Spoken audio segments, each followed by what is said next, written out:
This afternoon, I'm very happy to be with everyone, especially to you, our dear teachers. And of course, I'd like to greet everyone a happy World Teachers Day. Maybe it's a late greetings, but it's better late than never. Ano? Okay. So, again, this is a very wonderful time, especially learning from home this afternoon. Okay. And of course, again, I'm Teacher Donna or Miss Donna Elvanaticla.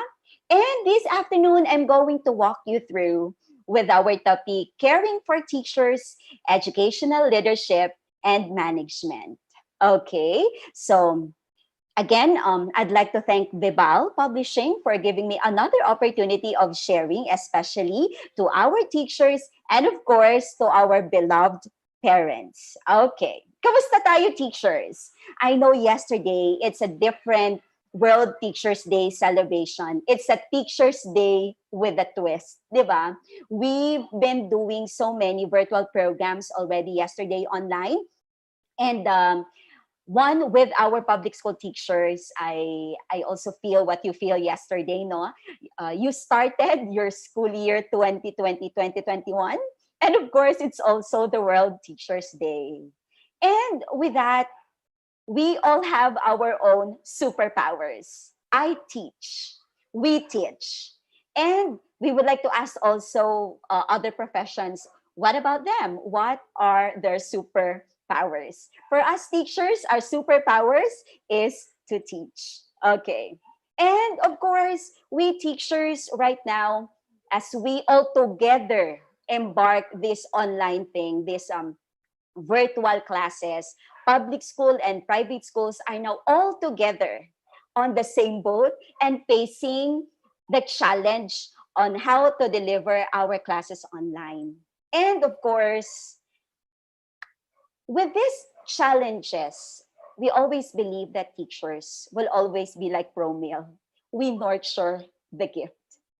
But at the end of the day, the teachers, these are the following, I think, yung mga kasama natin as we nurture the gift almost every day. Sabi nga nila dati, ang gusto natin perfume. Ngayon, ang gusto na natin, ito mga teachers. Kailangan tayong may mga Vicks, di ba? Vicks Vaporub. Dama ang kalinga at ginhawa. Pwede rin nating gamitan ng efficacent at the end of the day, sa gabi, naglalagay ako ng efficacent, and for some, Lola Remedios. So, I think sa mga iba't ibang mga gifts daw nila ibigay sa mga teachers, they wanted this, Lola Remedios, efficacent oil, and even Vicks Vaporub, so that damang-dama nila ang ginhawa at the end of the day sa lahat ng mga ginagawa natin na printing ng modules. I can see sa Facebook, grabe yung nakikita kong experience ng mga public school teachers. You're really doing your best and giving your best just to give and just to deliver the best quality education sa mga bahay-bahay ng ating mga estudyante. And with that, saludo po kami sa inyo, mga public school teachers. And even for private school teachers, I know they're really doing a great job printing also modules and also delivering classes online. Sana may pa-sponsor tayo kay Efficacent at kay Lola Remedios para sa ating mga teachers. Okay. Pero, sa lahat-lahat namang nangyayari sa atin, kinuha ko ito kay Sharon Cuneta na movie sa Caregiver. I care about my job, sir. I care about you. And I don't deserve to be treated this way. And we teachers, with all of those challenges facing right now, we don't deserve to be treated like other people misinterpreting what we are doing, or even they don't really understand what we teachers are going through. Diba? But we are here for each other teachers. Tayo mga kapwa guro, we know better kung ano ang ating mga preparations. We care about our job. We care about our students, our parents, our stakeholders, and school administrators. We also care about our teachers. And that's the very reason why I am here this afternoon to discuss on how we, or maybe middle administrators and administrators, on how we should take good care of our teachers amidst this pandemic and amidst the challenges of our time. I've been a classroom teacher for quite some time din po. I started teaching about 20 years old ako. And right now, it's my 16th year in the teaching profession. Okay? So, I started as a classroom teacher. And then later on, given the opportunity to be a middle administrator. So, my sharing this afternoon will be from my experience and from my short experience as a starting administrator. So, I hope that our hearts and our minds are ready as we discuss this small sharing about how we as educators and we as partners should take good care of our teachers. Okay? Teachers are frontliners too. I really believe that. That's why I always say and say it again, thank you very much, teachers. Yesterday, I saw a post of my former colleague in our school. She transferred already to public school. And they are giving modules, but they are wearing PPE, of course, with the rising cases here in our city in Bacolod. So we need to take good care of ourselves also. And to what better way is that of course we equip also ourselves with the best outfit so that if there are people coming in and out of the class, we will also be protected. So teachers are frontliners too. The teacher, tayo as teacher, our heart is really for teaching. Because the heart is the art of teaching. You will not stay in the teaching ministry if you don't have the heart, the dedication, and all of those energy, di ba? In order to give the best to our student. It's always our heart as teachers. Our teachers are our frontliners. And whether we like it or not, they are the face of our school. If you, whether you are in a public school or in private school or public school, our teachers will always be our face. Diba? If there are teachers, oh, that teacher is from this school, the other teacher is from this school. So that's why we really invest on our teachers. We really would like to equip our teachers with the best because our teachers represent our school. Our teachers represent our school. Okay. And etong iba't ibang nakita kong mga sacrifices na nagawa ng ating mga teachers for the past few months, di ba? Ink at bond paper mo para sa module ng mga estudyante ko. I saw that from April, May, June, July, and August. And even for our teachers preparing for their TV, the DepEd TV, nakita ko yon. And our teachers delivering in Zoom, Google, Microsoft Teams, at iba't ibang platform for online classes. And teachers are exhausted. Public man or private, teachers are exhausted. And we can feel it. Most especially as when we started last August. I think little by little, we are trying to adapt with the new normal. But as administrators, I know my fellow administrators, middle administrators believe that we really believe on the capacity of our teachers, and we really we put our trust and love for them as they continuously serve our students and parents as well. Now, this reminds me of this. Teachers, people, not facilities, are our best investment and our best return. That's why we really invest on our teachers. Even if technology will fail, Zoom, Google Meet, or whatever platform that we have right now, our teachers still are our best facilities and they are our best investments. Diba? So with that, our school, every now and then, every year, every month, every day, we are a learning organization.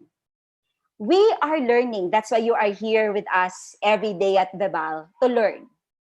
because we as teachers need to keep on learning in order to stay relevant. We administrators, our middle administrators are here because we wanted to give the best, also the best support to you so that all together we stay relevant. Nakita ko ito sa isang page and a follower po ako ng page na ito, School Leaders Now. Taking into the standpoint of the principal, di ba? The principal takes on the personality. The school takes on the personality of their principal daw, the administrators. If the principal is mean, the staff will be mean to one another. And the kids will be mean to one another. And if the principal is full of energy, excitement, and enthusiasm, the teachers will be energized to teach, and the students will be excited about learning. The principal can either extinguish a flame of positivity or ignite a flame of hope. The principal is responsible for the culture and mood of their school. And I think for me, from my end, as a young principal also, I think this is really a very big challenge. How do we take good care of our teachers? Because we principals or even the school administrators are always, di ba, kami yung sinasabing all of the teachers, they are looking into their administrators and their principal and on how they're going to make it this school year. And with the help of everybody and our stakeholders, I hope that the school administrators will be able to deliver the best and to give the best to our teachers. Okay? And it's really very challenging on the part of the administrators also. Diba? Everything yata kailangan, diba? We should be this, be that, be this, be anything for our stakeholders. And so, how can we help? What do you think, teachers? What do you think, parents? Our work matters and the work of our teachers matters. Okay? And I took this again from the site School Leaders Now. Okay. And now, in the academy, the Principal's Academy that I attended, it's always being stressed. Take care of your teachers and they will take care of the students. Take care of your teachers and they will always take care of the students. That for me is overwhelming. So how should I take good care of the teachers? How should we take good care of our teachers? That's really overwhelming and that's really very, very challenging. Okay, and now, as administrators will experience also, there are so many generations in the workplace, so many different types of people in our workplace, so many types of teachers in our workplace. And these are just stereotypes. Kung makikita natin, may mga stereotypes na binibigay sa kanila.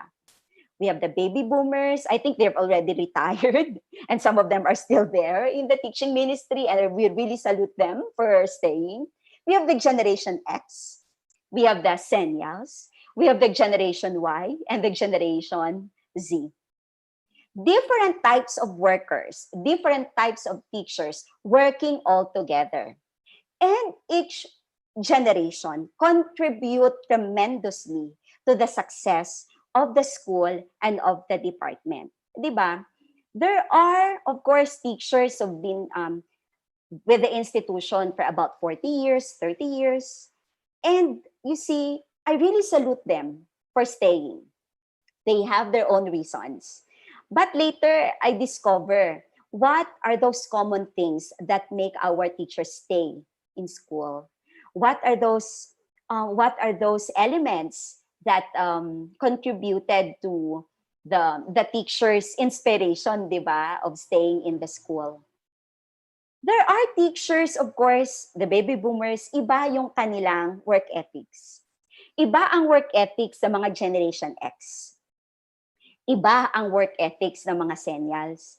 Iba ang work ethics ng mga Generation Y. At iba rin ang work ethics ng mga Generation Z.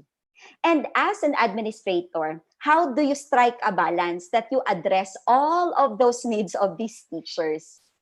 And I think really takes experience to be able to handle everybody and making everybody work, 'di ba, in conformity with each other. There are stereotypes with the different generations at work, but there are strength also by different generations. And the sharing that I am giving you this afternoon is only based on my experience and benchmark also from the different trainings and workshops that I've attended. And I think this is common to many, many school administrators as well. Okay.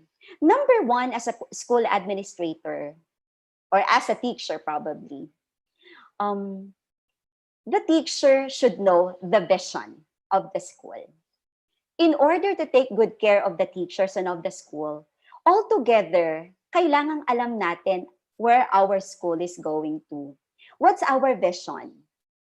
It should be spelled out to our teachers, even to our students and parents, the vision of our school. When people excel and learn, not because they are told to, but because they want to. Everybody, kailangan. People, at yung tayong nasa workplace, alam natin yung where we are going to. Di ba? Do we know where we are going to? Teachers should know that. Sa start pa lang ng klase, kailangan i-review natin ano ba yung vision ng ating eskwelahan so that all together we will work towards that vision. And school administrators, we have a big role to play in making or translating that vision to our teachers, to our students, and even to our stakeholders. They should know po our vision. Even nga yung mga small company, di ba? Meron tayong tinatawag na mga vision. Kahit na mga store nga may mga vision because they know where they're going. There's a vision. Okay. And number two that we've learned is that schools should establish trust in their workplace. Establish trust in the workplace po. Teachers should not only be treated as teachers but partners. Diba? Even in relationships, we need to trust each other. Because if walang trust, everything will fall apart. Diba? Sabi nga ng isang quote, it takes years to build up trust, but only seconds to destroy it. Trust is very essential. Even hindi man yan school or even company or even yung mga sa family natin, we need to establish trust with each other. And all of our stakeholders, and for school, especially with our teachers, we need to establish trust sa kanila. And our teachers treat us, of course, with that trust. And we work all together, and we treat our teachers as our partners in making our school successful. Kaya nga, we take turns. We give this particular role to another and another role to another because we believe that everybody ay may capacity. Ang bawat isa ay may ability. Ang bawat isa ay may capacity. Establish trust, and trust. Okay. Sige. Sige po, I emphasize po. Teachers should not only be treated as teachers, but our partners. Kasi as mentioned, our teachers, sila po ang face ng ating eskwelahan. And of course, I took this from Robert Levering, A Great Place to Work.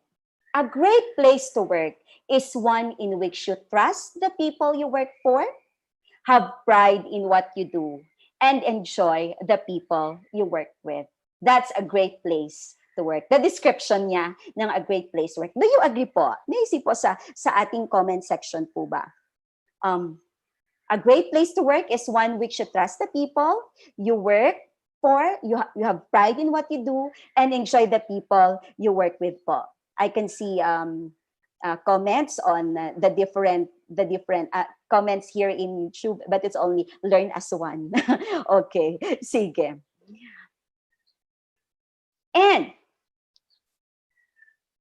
And from them, in 2009, they released the relationship between occupational safety and health and employee morale, the dimensions of a workplace. So I'd like to uh, zero in on this, put emphasis on the dimensions of the workplace, how it plays out in the workplace. Okay, now I'll start with the first one. Number one, as administrators, is fostering credibility in the workplace.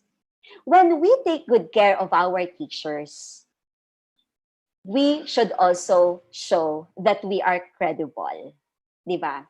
Credible leaders for them to trust us.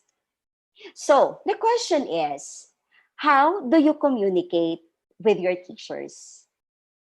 Do you trust their skills and competencies? And as administrators, do you mean what you say when you do that? There are so many ways to communicate with people.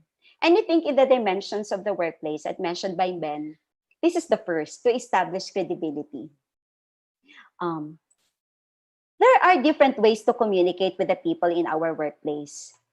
Could either be verbal and non-verbal communication. Di ba? We take clues. Even nga ngayon, even if it's virtual, even children, they take cues even online. May mga social cues.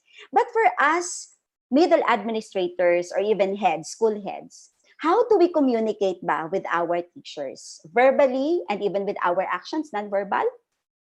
And sabi nga nila, your energy introduces you before you even speak. There are people that you seem to, okay, ganito talaga siya. May ibang aura. Ano bang aura ang naibibigay natin sa ating mga teachers? Ano ba yung energy na napapasa natin sa ating mga teachers? Even virtually, do our teachers feel us? Especially this time of pandemic. Nafe-feel ba ng mga teachers that we are with them? How do we say those words? Even how we send text messages, how we send emails, how we send messages sa Facebook, sa Messenger. All of these steps matter to our teachers. How do we communicate with our teachers matters a lot.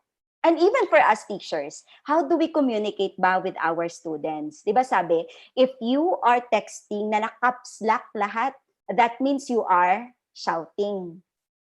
So even with the use of the period, the comma, the question mark, pag maraming question mark, meaning gulong-gulo ka rin, di ba? So as teachers, as we communicate with our fellow teachers, it matters. How do we communicate with them verbally and non-verbally? It matters a lot for our teachers. With missing link ngayon ng mga face-to-face interaction, iba't ibang emosyon ang lumalabas sa ating mga teachers. And sometimes, hindi naman natin namiming yan, but if we put it on messenger or even text, nag-iiba ang ibig sabihin. So, we should be very, very careful also. Even nagko-communicate pa tayo sa kanila on messenger man yan or in other platforms. Have you ever had a boss where you would need to assess their mood before approaching them? May mga ganyan, di ba? Or have you ever commented to a coworker and saying, stay clear of the boss today. He is in a foul mood. That's also one way of communicating. There are people, like you don't want to go to their office to talk to them or even go to their cubicle to talk to them because you're still figuring out kung ano ba ang mood niya today. As school leaders, talaga, although it's very, very difficult on the part of the administrators, no, especially how to balance everything, especially how do you approach your teachers. And on the part of the teachers, of course, how do they approach their bosses, their leaders, their area heads, their principal, or other administrators for that matter. For us administrators, it's a no-no sana po to be moody. Kasi our teachers are getting clues from us. School leaders should be there for people to talk because you need to dialogue at some point. And if people are scared, and if our teachers feel that they are not safe, they will not really go to you. So that's why it really, it takes enough courage and probably self-mastery on the part of the administrators to learn about his or her feelings and how these feelings are communicated with the members of our school community. Pasensya na po, ang kapitbahay po namin at ang anak niya ay umiiyak. Sige na po. But I hope po clear po yung aking voice sa lahat po. And yeah, going back po, school administrators should always be there for everybody. Kaya nga it's very difficult. I hope po you understand also sa part po ng mga administrators, it's also very difficult to understand all of these people on board. It's also very difficult po to manage different types of people, especially po yung kanilang mga work ethics, mga behaviors po nila at work. It's very difficult po on our part. But as much as possible, we are trying our best to communicate with them sa manner po that they will communicate with us. Diba? Talagang kailangang balance eh. So kailangan malaki ang puso and understanding talaga ng administrator so that we can connect all together and work together. Diba po? Agree po ba tayo dyan? Okay, sige. Nakikita ko lang, I learn as one. Okay, I hope po nag-agree pa tayo on that dimension. Sabi nga dito sa bahay ni Kuya, alam mo, yung respect, hindi yan ini-impose. Ini-earn yan. Act your age, says Bea to Marie Chris. Alam mo yung respect na yan, hindi yan ini-impose, ini-earn yan. Just like our co-teachers, we are earning respect from people. Administrators, they earn the respect from the people around.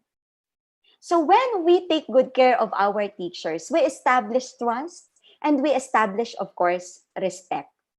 I think for me, as for experience, I go first with the trust. And trust comes respect. Diba? Kaya, it's always very, very difficult. Kailangan for us teachers to strike a balance eh. For us administrators to strike a balance. We should earn that respect coming from the different people, parents, students, and teachers as well. And that leads me to the second dimension at work. And how we should take good care of our people is to establish respect. And respect can be in different ways, as mentioned in the dynamics of a workplace. We support the professional development and showing appreciation to our teachers. We collaborate with employees in relevant decisions, and we show care for employees as individuals with personal lives.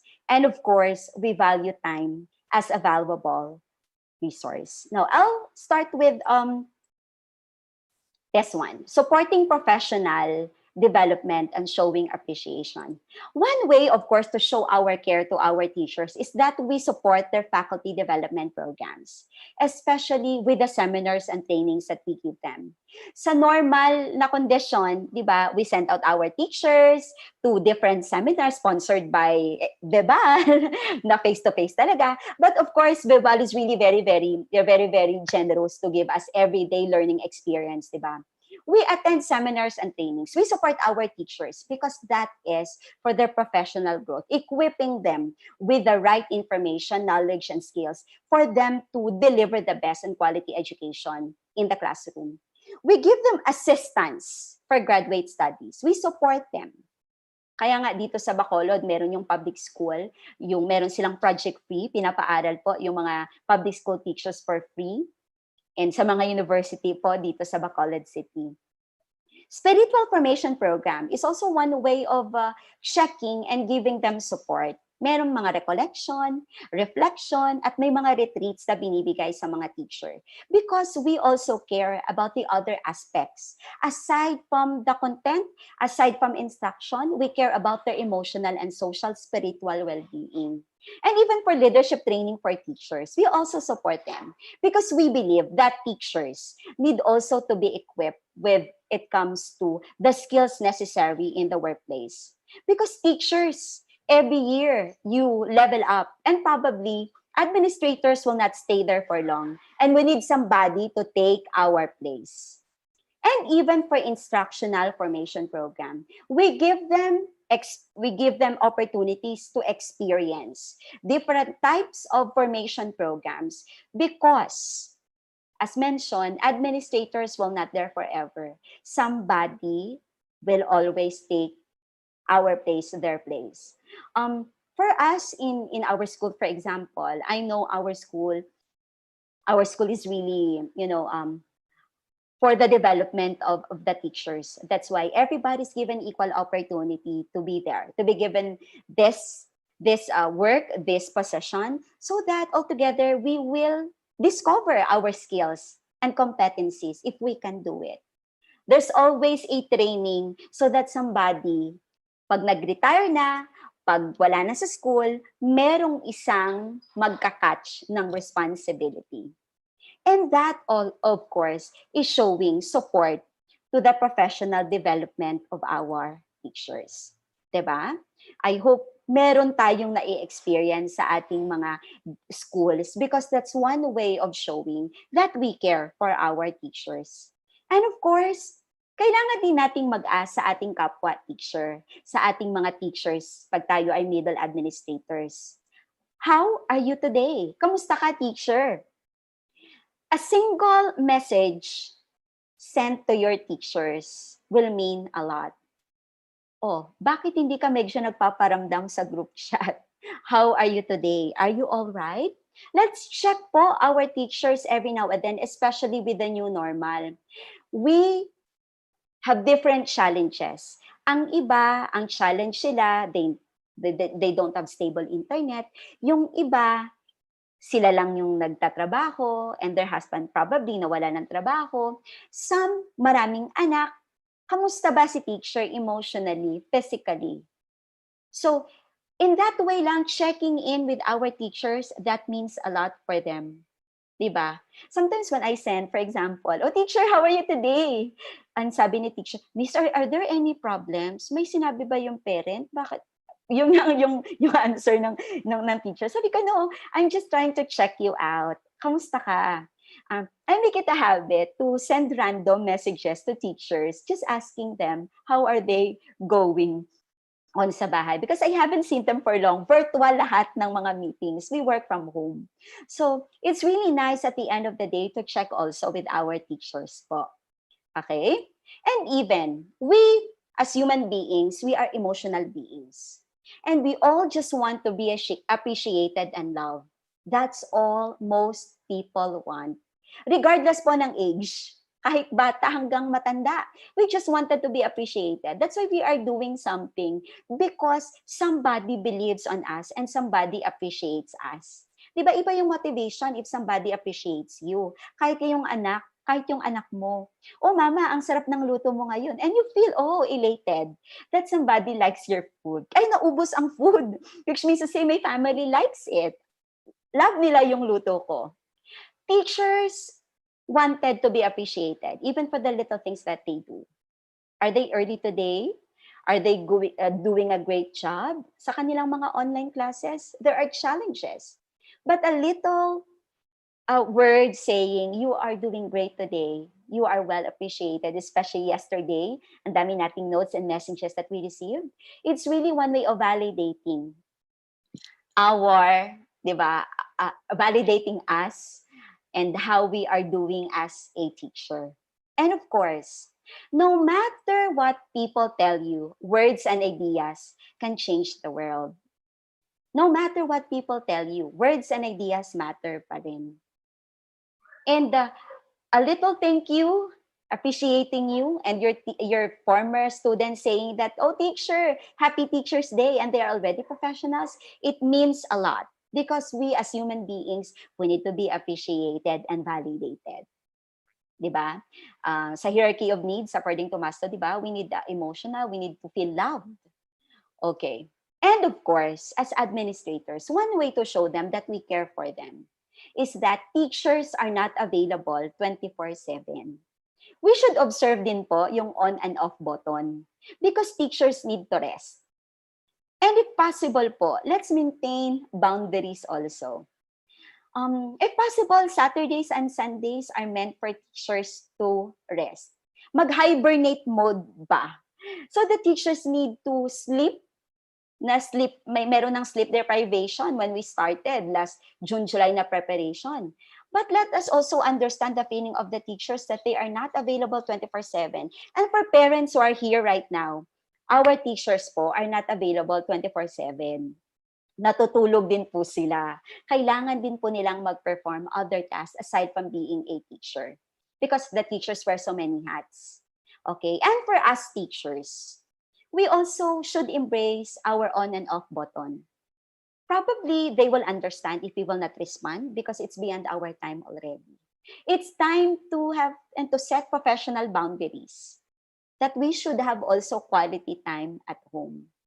I know and I understand it's very difficult to balance professional and personal life when you are working from home. But I think we should start with this by setting boundaries. And I hope this is clear also to area heads, to principals and other school administrators that we should give our teachers enough rest, especially this time of pandemic. More than ever, we need emotional help. We need the support of each other and understanding of each other. Because after all, teachers, they are not only their job. No, you are not your job. You are also a child. You are also a friend. You are also a daughter. You are a wife. You are a brother. You are a sister. You are a father. You are a husband and a son. We perform so many obligations. We perform so many jobs. Di ba? Yung mga single dyan na teacher, they are also anak ng kanilang mga magulang. And when they are working from home, and if meron silang mga nanay at tatay na nandoon sa bahay, they try also to juggle their time. They try also to balance their time to be children. They try to juggle their time to be son, to be daughters at home. So for us administrators, that let us also be conscious about it. They are also friends of friends. Diba? Sila ay friend din ng isang teacher. So we should also be very sensitive. When we make comments on this teacher, probably friend siya ng isa. E din narinig ng isa. And then yung nagka-transfer ba yung ating mga conversation? Your teachers are also wives. Ako, asawa din ako. So at home, we perform so many tasks. As a teacher, as an administrator, as a wife, ang dami-daming, as a mother, ang dami-dami na dating dapat na i-balance. And it's really overwhelming if people were trying to get that time out of us. Okay? Brother or sister, may mga role tayo na piniplay. At of course, it's very difficult also if you're the father then. Diba? Pa ikaw tatay, diba? There's like a big responsibility na inaatasan. Pag tatay ka, napakalaking role ang piniplay mo sa bahay at may role ka rin sa eskwelahan. So, let's put together into right, meron bang right na parang i-apartment din natin na ito, time ko to be a teacher. Ito, time ko to be a parent. Time ko to be a son or daughter. Time ko to be a friend. So, caring our employees as individuals with personal lives po. May mga buhay po ang ating mga teacher outside of our virtual classroom. Okay? Sige. At syempre, sometimes namamalengke pa tayo. May mga other tasks po tayo na ginagawa. Again, the teachers are not only their job. They perform other tasks po. And right now, si teacher, I know, I can see for our public school teachers, I really feel you po. Because you're printing modules even late at night. And then marami pang mga side comments kayong naririnig. But you are doing a great job.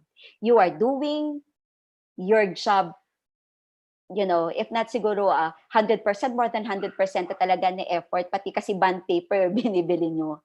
So, your teachers, I hope our administrators feel this, that you are not available 24/7. You also need to rest and give yourself enough time to smell the flowers as well. And of course, on our part, for example, sa school namin, one way also of checking in with our employees is that we give them a fun day. We have this called as Employees Day to have fun.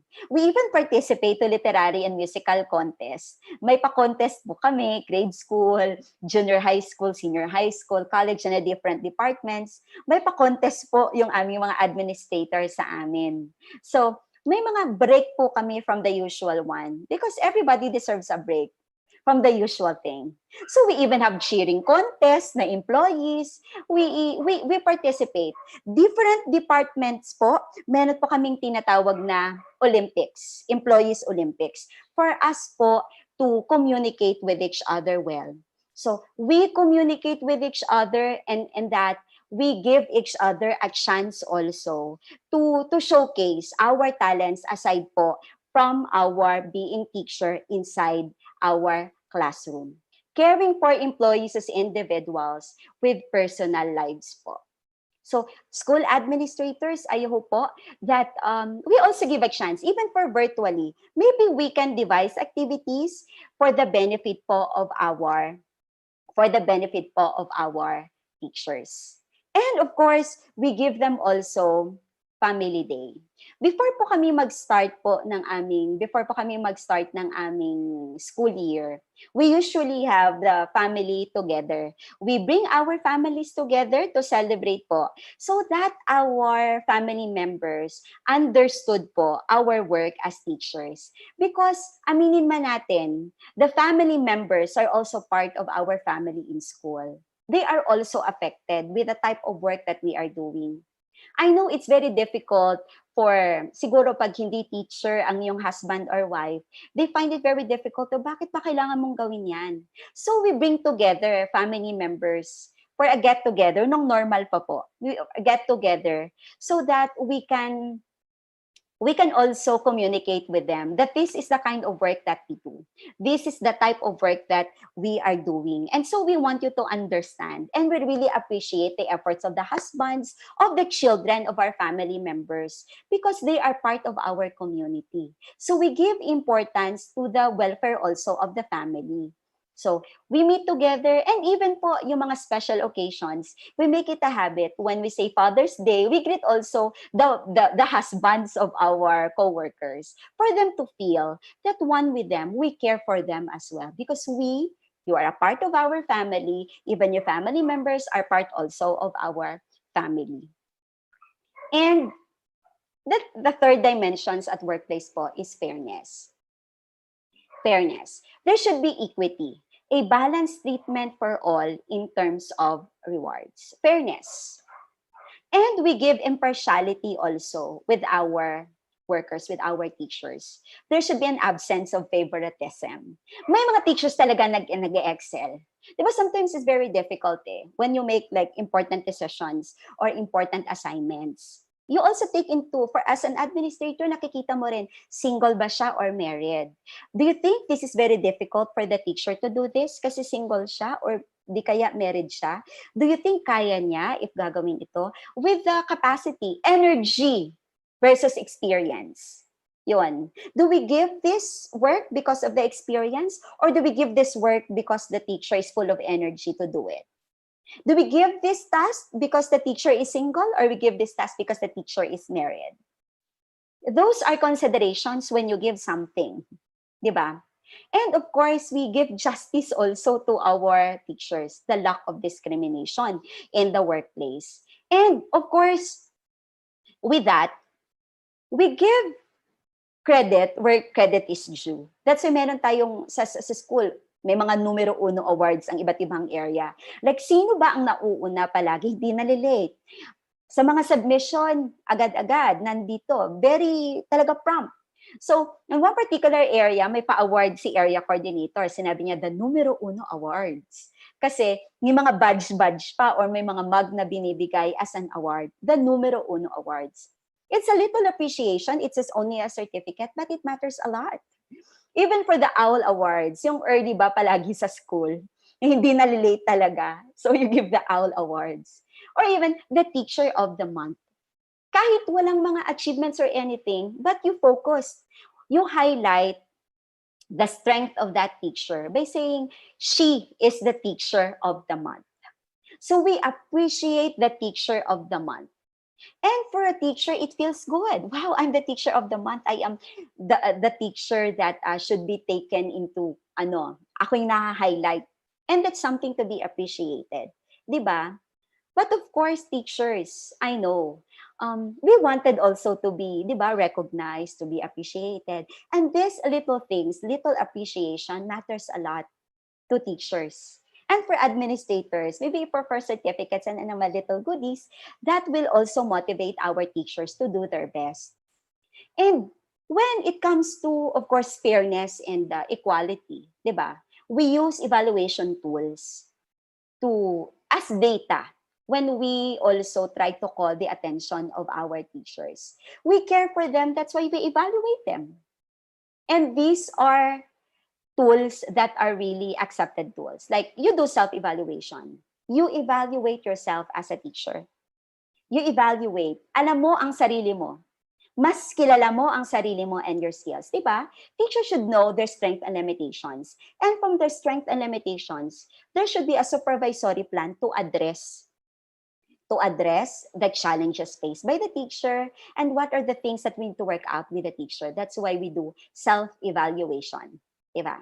And then, for us also, we need to learn from each other. Probably you're not really comfortable that your area heads will evaluate you ahead or maybe this time. So maybe your peer evaluation, somebody should evaluate you. Like your friend that you are comfortable, no? Or maybe your colleagues will evaluate you so that they will see another perspective.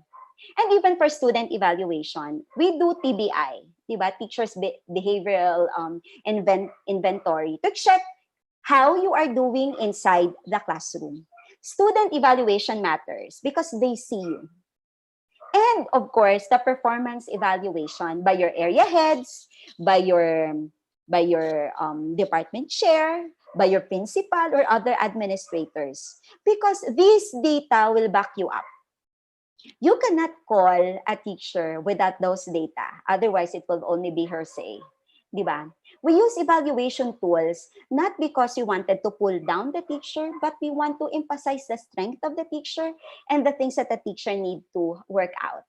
That's why it feels good if you see, this area pala, I'm very good on this, but this area I need to improve. Kaya nga sinasabi natin, we always work.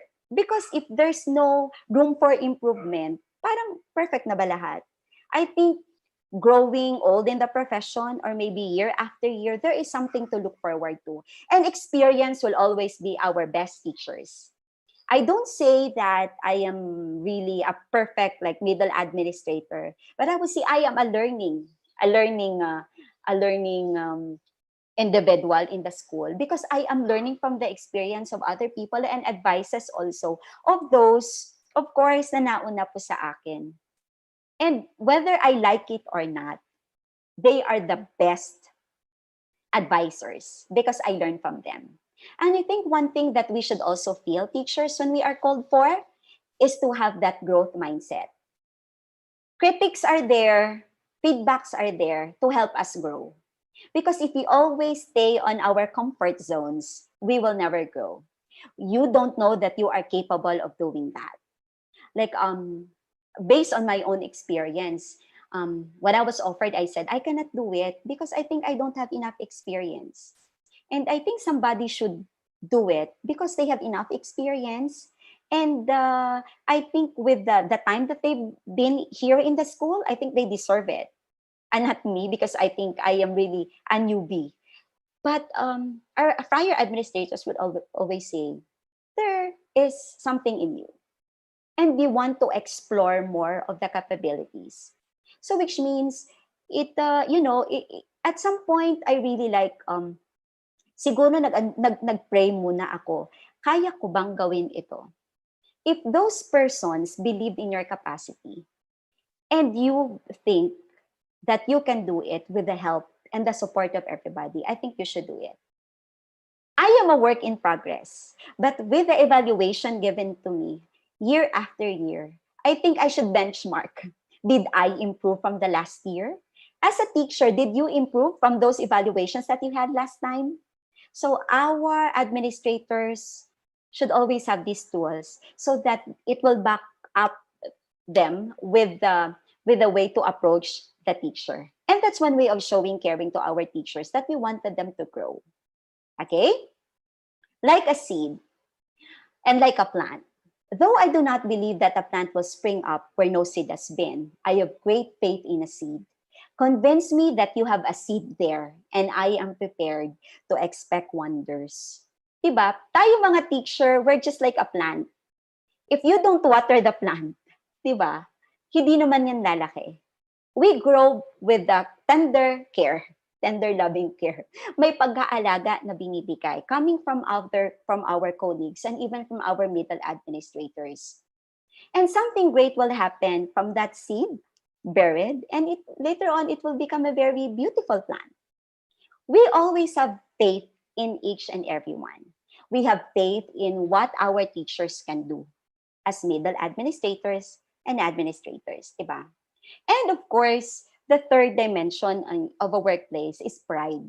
Not pride na talagang very ano ka. Ang context ng pride na ito is that you take pride on what you do.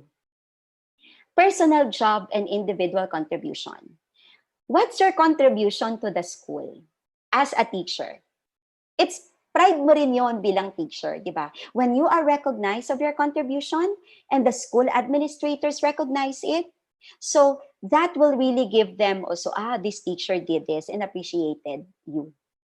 And of course, any project or activity should always be recognized. A team effort man yan or dalawa sila, we always give credit where credit is due. Gawa yan ni ganito, gawa niya ni teacher, gawa niya ni teacher. I'm very proud of the teacher. Recognize.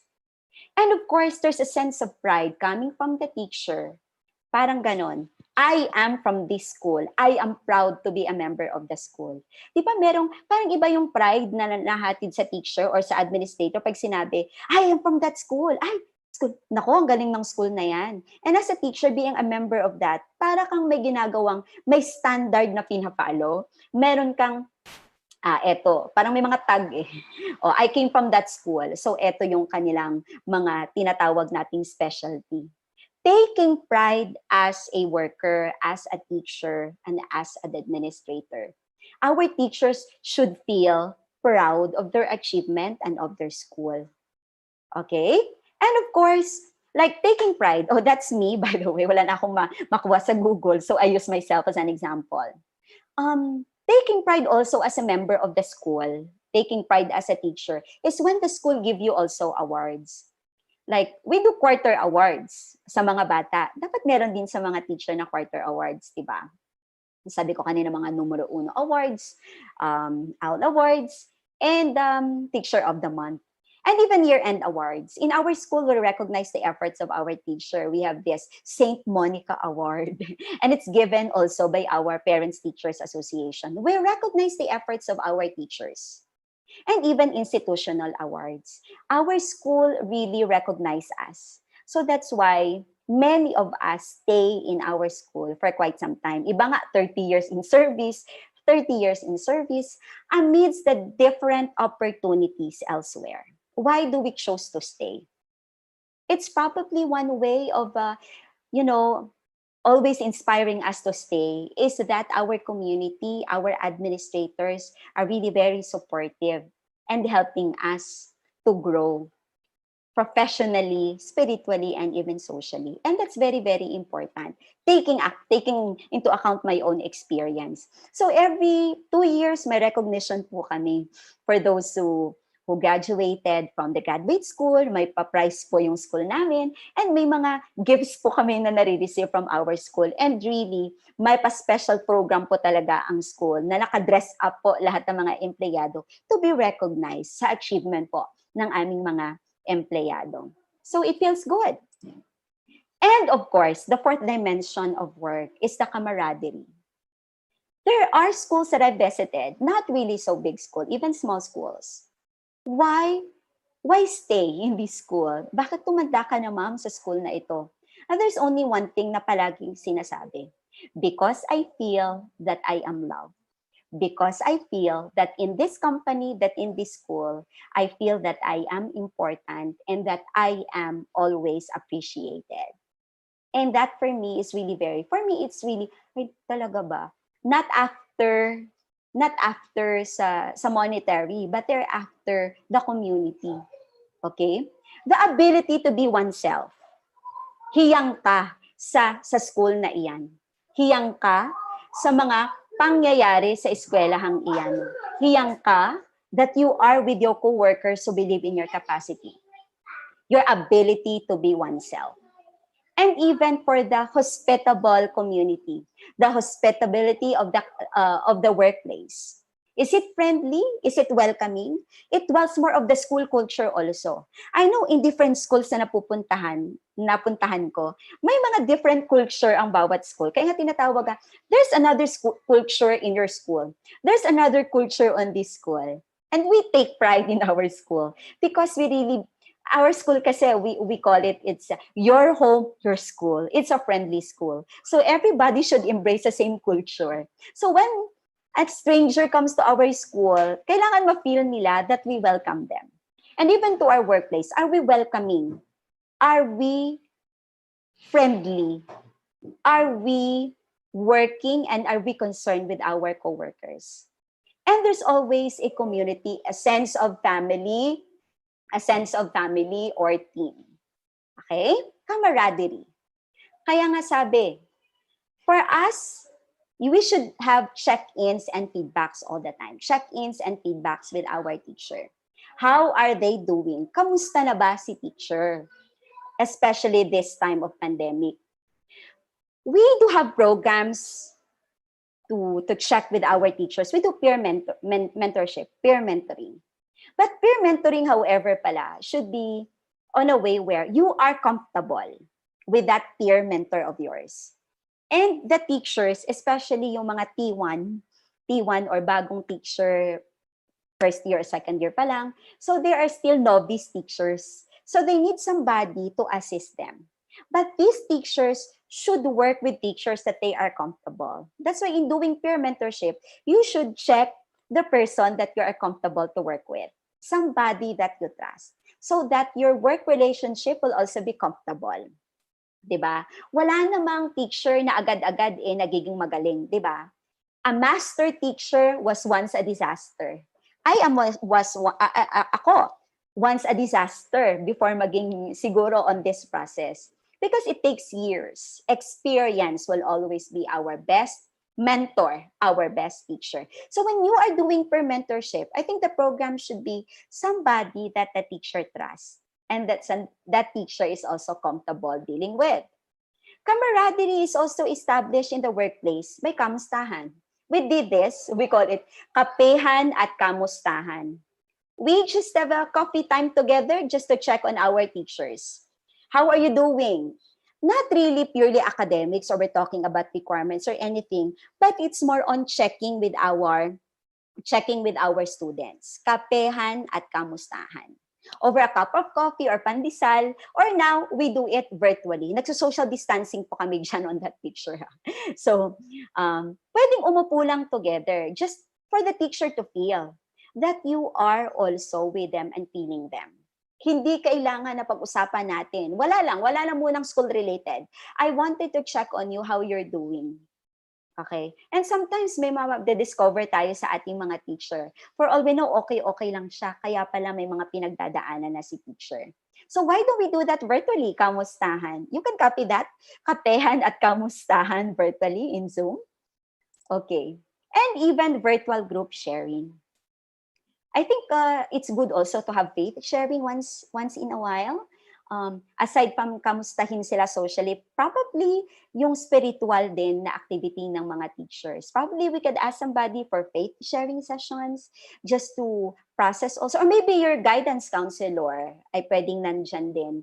So that our teachers feel that somebody is also listening to them with their experience and with those things that they are now experiencing sa respective na kanilang mga tahanan. Why don't we reach out to our teachers then? Diba?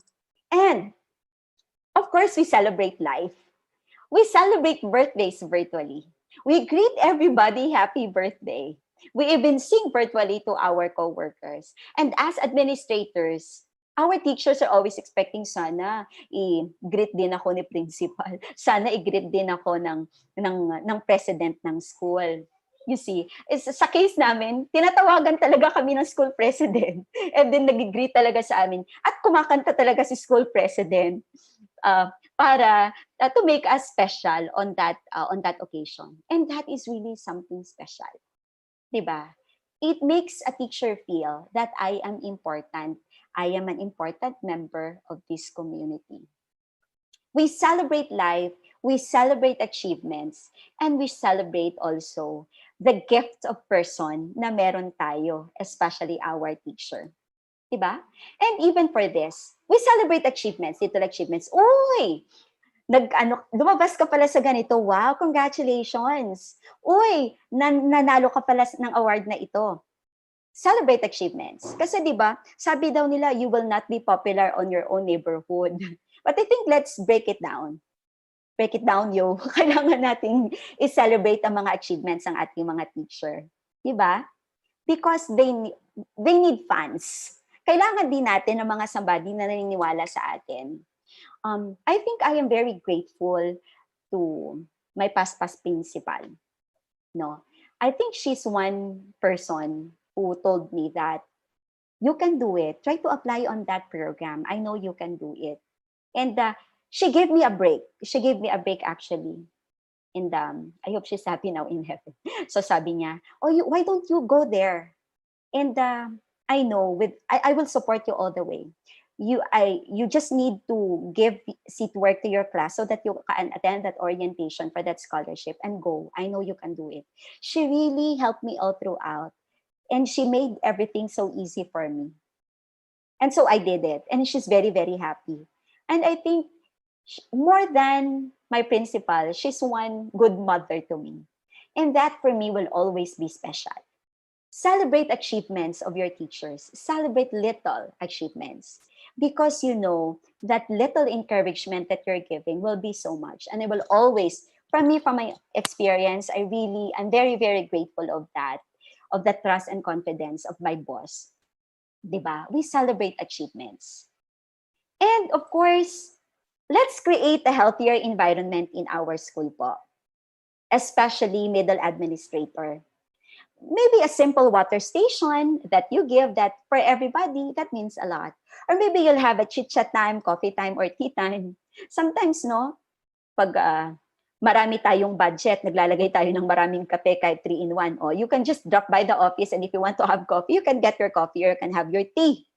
Or maybe walks and talks meeting kahit small group lang, kamusta kayo? Not necessarily meeting, but we just want to check on you. Or even going to the hallways, you just go to the faculty room in the normal days and just say hi every day. Just to make them feel that you are with them. Diba? And even you just a little chit-chat, maybe you can enter their Zoom meeting just to make them feel that you are also with them in the virtual meetings. Diba? A simple faculty meeting, even virtual, that makes them feel that they are also special. And of course, sometimes, if may pa-snack si administrator, treat them naman with healthy snacks. Yung mga healthy snacks po, wag po chips. Probably you can have water or maybe yung mga healthy drinks instead of the juices and sodas. Create a healthy environment in your school. Our teachers are looking after administrators who will take good care of them, not only physically, but also emotionally. And what better way is for us to be with them and to show that we really care for them. Kasi iba naman yung parang pag moody kasi yung ating mga administrators, chinecheck pa ni teacher, pwede na ba ako ngayong tumanong? Or pwede ko bang sabihin yung problem ko sa kanya para ma-resolve namin together? I need his or her help. So yun. Although it's very difficult on the part of the administrator kasi na-absorb mo lahat eh. And at the end of the day, parang ikaw yung yatang nadidrain din. I know yung ibang middle administrators feel this. But at the end of the day, it feels good also that you were able, and it feels good to know that this teacher trusts you. That every now and then, they keep on coming, and they are there They are asking your help because they believe that you can help them in ways that you can. Okay? So again, I'd like to wrap up dito. What are the factors at work, as mentioned by the dimensions of work of Ben? Camaraderie is really very important. Teachers stay. Some teachers don't stay. Um, some, even if small salary, they're happy to stay because they believe they are special. Diba? And they take pride. It's more of the person's worth at work. I take pride that I am on this company. I take pride that I am on this school because they believe that I am a big contributor also to this school. And there's trust. You build up the team and everybody trusts in your capacity. Kaya nga mahirap to be on top because everybody is looking at you. 'Di ba? And with the trust comes, kailangan credible ka as a leader. Kailangan may respect sila sa'yo. And you've developed fairness for everybody. For the people and for the teachers to feel that they should trust you. And those are the factors affecting us in our work and how we feel that we are being cared. Even in this pandemic, we should feel that we are respected, that we are treated fairly, and that we are with a credible person taking good care of us. And of course, to care for our teachers. Teachers need support. Hindi man monetary support, but probably emotional support and guidance. They need support. Teachers need listeners. Kailangan po nating mga teacher na may naniniwala sa atin at may nakikinig po sa atin. And teachers need teacher leaders. Cheerleaders. Go, go! Kaya mo yan. You can do it, teacher. Teachers need affirmation. Wow, your PowerPoint really looks nice. Oh, I hope next time, no? Ang galing-galing naman ni teacher. We need affirmation. And teachers need a leader with empathy for what they feel. But of course, as teachers, we should also strike a balance din po. If our administrators are trusting us and believe in our capacity, don't let them down din po. Okay? Sige. And of course, for us educators, I took this from the Pathways to Success. It's a blog, but I feel this is really very important also to note. We should establish also self-care from our end as teachers. We need to take good care of ourselves. Treat yourself when you need it. If you need a Starbucks, once in a while, once a month, pwede din. Diba? O mag-milk tea ka, magpamakakaw milk tea ka dyan. And remember to start fresh every day. Every day will always be a good day. So always start it with a good night's sleep, teacher. Remember to start fresh every day. Connect with uplifting colleagues. If you feel that your teacher, the other teacher, your friend, parang hindi siya nagpaparamdam, why don't you connect with that teacher also? Do physical activities you enjoy. If you want to be a plantita morning and afternoon, do it. Do physical activities, kahit pa zumba-zumba ka dyan. Take a break when you need one. We all deserve a break po. Take a break when you need one. And I think it's healthy also for yourself. If you think there's too much pressure, your brains, I tell you from my experience, it will not really work if I'm really time pressured. So I take a break when I need one. Ayoko pong tumaas ang aking cholesterol. Ayoko rin pong tumaas ang aking BP. So I take a break when I need one. I go out from the office and walk. So lumilipat po ako, paikot-ikot po ako sa campus just to take a break, just to take, some relaxing moment also to shift, mag-reboot muna ako and then go back. Use positive self-talk. If there are things that's not going right, so probably you dwell on those things that makes you feel good. Diba? Sabi nga, when I'm lonely, I count my blessings instead of sheep, and I fall asleep counting my blessings. Sabi ni Jose Marichan sa kanyang ka, that's my favorite.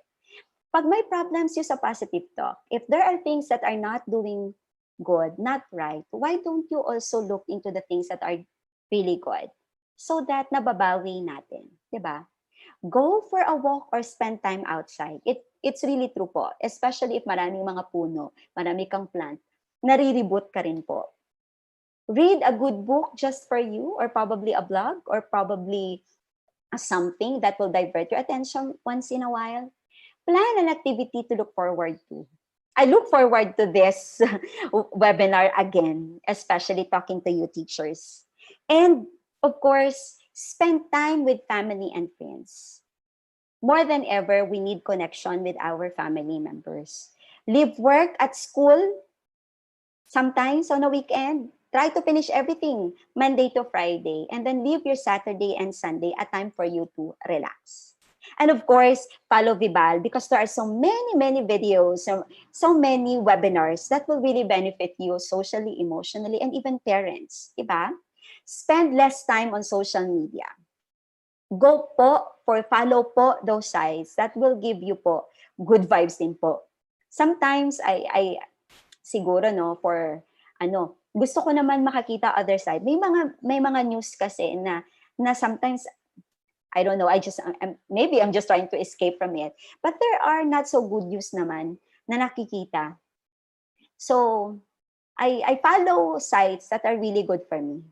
If I think that page is not really very healthy, and if my friend ako na medyo toxic, I really unfollow them because I don't want na palaging ganon, may mga narant sa social media, maagang maaga.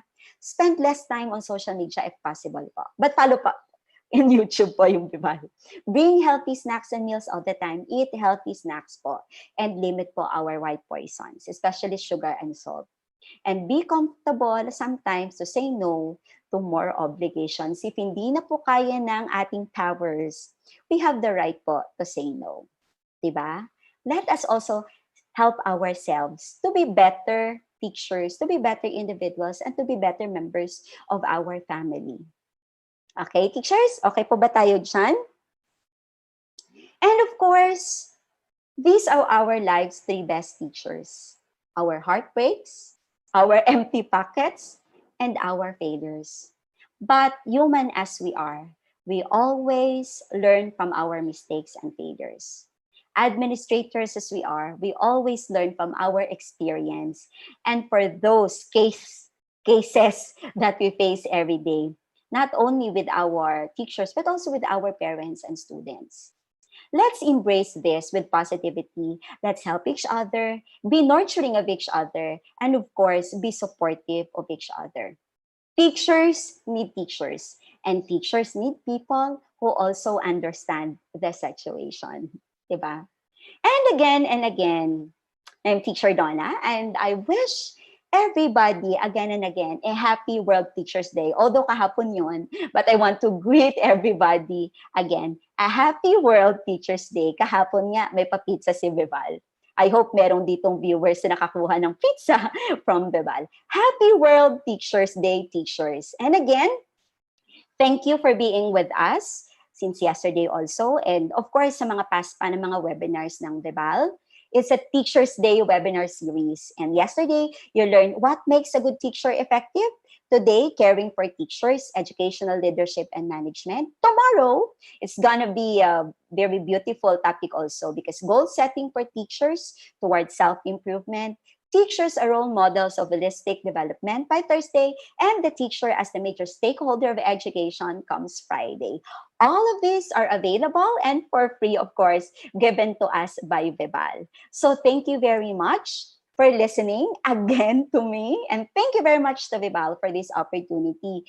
I hope that I've imparted and inspired you how to take good care of the teachers on the way educational leadership and management. Again, I am Teacher Donna. Of course, you can email me at Teacher Donna. I've got my own Facebook and I've got my own YouTube also. So thank you very much, VIBAL, Miss Michelle, for this opportunity of sharing. And I guess there are questions maybe. So I am more than ready to answer. Thank you, teachers. Thank you, Ma'am Donna. Of course, we have some questions here from our viewers. The first Yes, one po is from Miss Delia Aguilar. yes. What can teachers do po to maintain or improve their good relationships with their administrations and co-teachers, especially in this new normal setup? Thank you po. Yeah. What's the name of the teacher again, Miss Michelle? Miss Delia po. Miss Delia. Miss Delia, yeah. This is really very different, di ba? It's really very easy to connect when it's face to face. But for virtual, I think administrators really should devise a program or activity reaching out virtually to our teachers. As an example, I've shown you earlier that we are doing Zoom meetings not to discuss about academics, but more of kamustahan or prayer session or prayer service. And even we have this peer mentoring, like you have your teacher partner so that you can ask questions. And even for groupings, like we are a Catholic school, so we have also different support services. The guidance office are there to make programs for our teachers, our campus ministry for the spiritual aspect of our teachers. I think it goes more for our schools how to design support and programs for our teachers. But for me, the most important that we can do, school administrators need to connect with our teachers. Probably, if it's possible, to connect everybody, maybe if given a chance that you can have a face-to-face small groups, you can report to school and have some group sharing of your experience, maybe with the presence of the guidance counselor to process those experience. But emotional attachment matters a lot. That's why from our end, it's really very challenging to put everybody all together as a group. So maybe small group, let's connect with this small group, let's connect with this small group, and let's devise a program for everybody so that all together we are stronger amidst this pandemic. It depends on the administrator. So I hope with us sharing that I have this afternoon, I hope they can get some tips on how to do it in your respective schools. You can benchmark po. Okay. Thank you so much, Ma'am Don. And the next one po is from Miss Marinel Mhm. Villanueva. Yes, How Miss can Marinette. teachers do this stressing in this current situation that we have po to lessen the Marinelle. stress that they are experiencing po? Thank you so Miss much. Marinelle. Thank you, Miss Marinelle.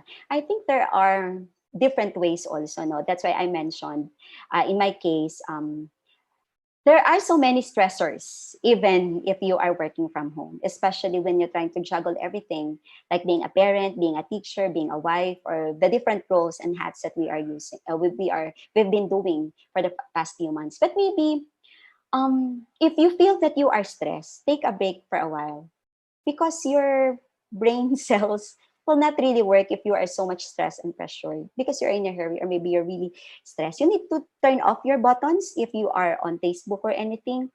Probably one way is to have a day off with the social media, disconnect, or maybe put off your notifications button, or maybe outside you can do gardening to distress, or maybe watch your favorite movie, or maybe play with your child if you have.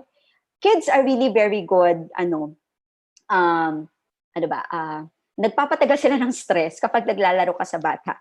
'Di ba? Or maybe watch your favorite Korean telenovela, do something else, especially your hobby. Let's shift. The let's embrace muna the off button. Let's reboot, charge with other activities that will make you happy. Cooking. Ako pag from my end, if medyo stress ako, lumalabas ako sa office and then naglalakad-lakad muna ako, tinitingnan ko yung garden ni father. Or maybe pag sa bahay, nagsa-stop muna ako and then I'll play with my child. Or if not, yung ano ko rin, nagluluto muna ako before I go back.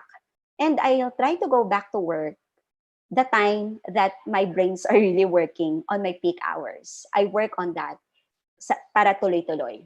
Kasi ang hirap mag-isip if you are really, really stressed. And probably, it goes siguro with your priorities. If you are stressed, ano ba ang dapat na pina-prioritize mo? Siguro mag-label ka number 1, number 2, number 3. Ano ba ang top priority ko na dapat gawin? Ano ba ang pinaka-immediate kailangan na tapusin? And that will give you also a break. Kasi pag sabay-sabay mo silang ginawa, wala kang matatapos. So probably, which one comes first? Ano bang pinaka-importante ko na gawin? Printing ba ng module ngayon? O sige, I'll do that. But for many teachers nowadays, especially for our young teachers, nagmumultitask tayo. We do printing, we do cooking, we do also parenting. Napakarami. So, Although I know maraming nagmo-multitask, but sometimes bumabalik din sa'yo eh. You feel very, very tired at the end of the day. So I think step one, what's our first priority? Second, next. Para hindi tayo na-overwhelm at hindi po tayo nasistress. And eat healthy din po. Okay, thank you, Miss Marinelle. Thank you so much, Ma'am Donna. That's all the questions that we have for now. Any last reminders po to our viewers? So siguro, tomorrow, they need to follow again our YouTube series for tomorrow. And I think this is really, really, this is really a big help for our teachers to understand also their goal setting for self-improvement, especially in the new normal. There are things that we are doing on normal days, but right now, the landscape changes. So please tune in for tomorrow for another talk of VIBAL. And always, always, teacher, take good care of yourself because you are the most important instructional tool in this new normal. Sige. So, thank you very much din po to our viewers this afternoon. Thank you very much again, Bebal, Miss Michelle, for the assistance and for everybody who's always there to watch Bebal both on Facebook and on YouTube. God bless everyone. There we have it. In behalf of Ball Group Incorporated, I would like to thank you, Ma'am Donna, for being our speaker this afternoon for this inspiring and insightful learning session. It is always an honor to have you in our webinars po. And to all our Kabibal viewers, I'd like to see you for your continuous patronage to our daily learning session. Again, we encourage you to subscribe and watch on our official Vibal Facebook page and YouTube channel. Muli maraming salamat at magandang araw sa ating lahat. Bye